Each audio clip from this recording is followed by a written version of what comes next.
Bonjour et bienvenue dans cette vidéo. Nous allons voir comment connecter un switch à plusieurs machines. Autrement dit, nous allons mettre en place un scénario où nous allons connecter plusieurs machines à un switch. Alors, sachez que le switch en fait est un appareil et un équipement réseau qui permet de connecter plusieurs périphériques dans un réseau, des périphériques tels que des ordinateurs, des serveurs, les uns aux autres. Ok, et dans cette vidéo nous allons voir comment mettre en place un switch dans un réseau, c'est-à-dire comment connecter les machines vers un switch. Alors sans toutefois tarder, nous allons directement passer à la pratique. Donc en gros, nous allons prendre notre switch en fait. Là, on va prendre un switch, on va le mettre à ce niveau. Voilà. On va le mettre à ce niveau. Ensuite, on va prendre 4 équipements, c'est-à-dire en fait 4 PC. On va prendre 4 PC que nous allons connecter à ce switch. Donc en gros, on a nos 4 PC là qui seront connectés à ce switch là, à ce niveau.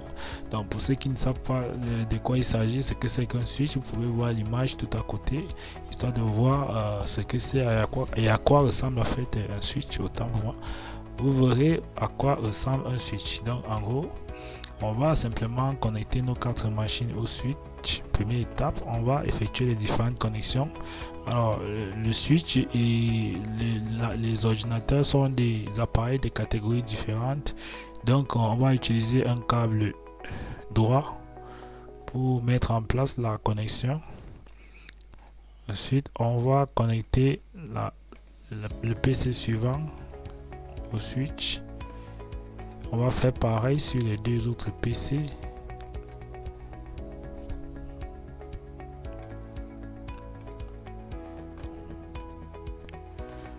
Donc en quelques secondes, on a connecté nos 4 machines sur notre switch en fait.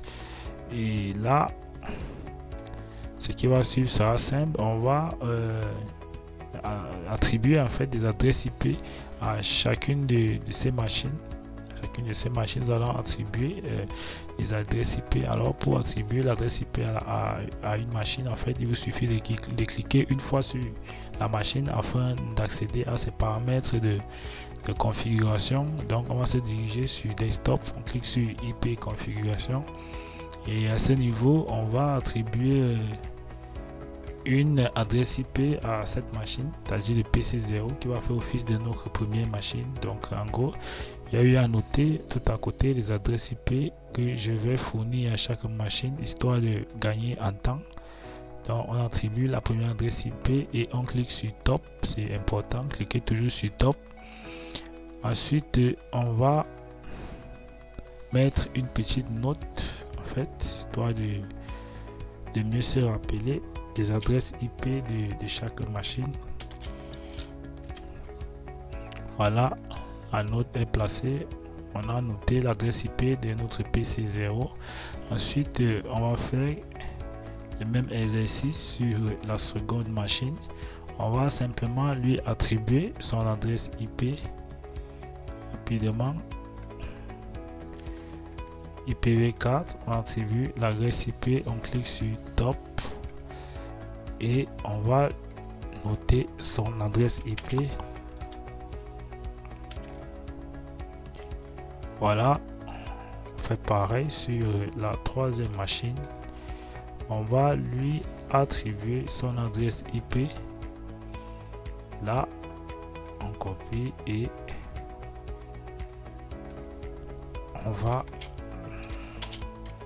noter.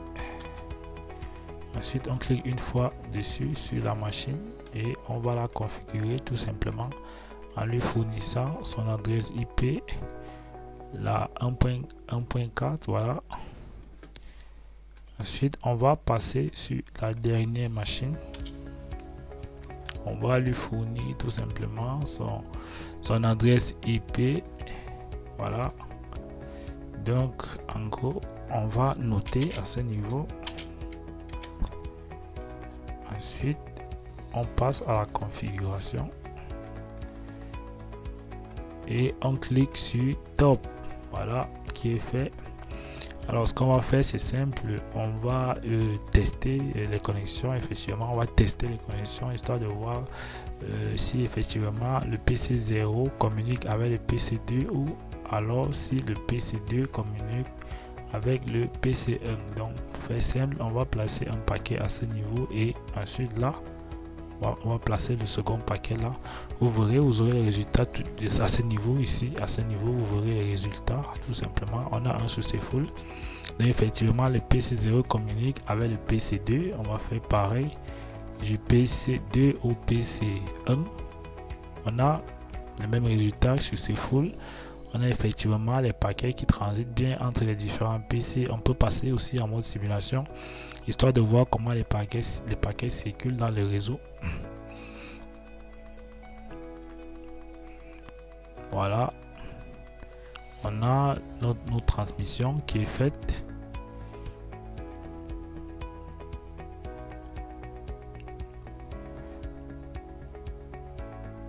Effectivement nos paquets circulent bien dans le réseau, ce qui prouve que notre configuration en fait fonctionne plutôt bien.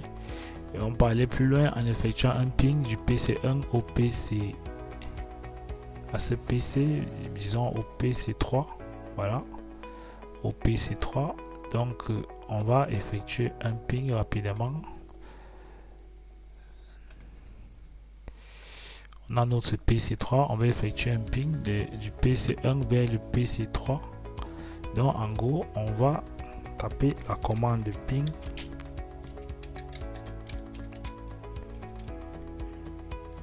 .1.4 et on lance le ping. On a effectivement le ping qui se déroule. Là on a envoyé 4 paquets et reçu 4 paquets. Donc effectivement toutes les machines communiquent. On a notre switch qui est bien connecté. Et voilà en quelque sorte comment mettre en place un switch, en fait comment créer un petit scénario où on met en place un switch sur Cisco Packet Tracer. Alors je vous invite à vous abonner à la chaîne Manga pour profiter d'autres vidéos de ce genre. Et de là on se dit à très bientôt.